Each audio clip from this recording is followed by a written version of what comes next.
Shqipëria porenditet mes destinacioneve që po ndikojnë në formosimin e tendencave të reja të turizmit në Europë, ndërsa udhëtarët po kërkojnë gjithnjë më shumë vende autentike, më pak të mbipopulluara dhe me kosto më të përballueshme.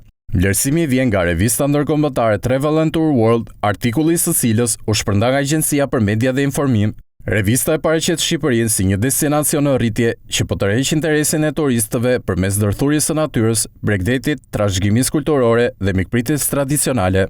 Sipas artikullit, një nga arsyet kryesore të rritjes së interesit është kërkesa e turistëve për përvoja mesdhetare autentike, larg destinacioneve të mbi ngarkuara dhe të çmimeve të larta.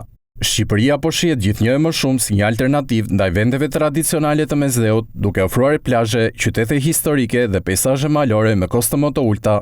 Nga Alpet shqiptare te Riviera, oferta turistike e vendit shtrihet përgjatë gjithë vitit. Destinacionet bregdetare të jugut, parqet kombëtare dhe zonat malore u japin vizitorëve mundësi për pushime, ecje, sporte ujore dhe turizëm natyror. Një tjetër pikë e fortë janë qytetet e Beratit dhe Gjirokastrës, të mbrojtura nga UNESCO, si dhe parku arkeologjik i Butrintit. Arkitektura, tradita, kuzhina dhe mikpritja vendase po vlerësojnë si element që e dallojnë Shqipërinë nga destinacionet e tjera europiane.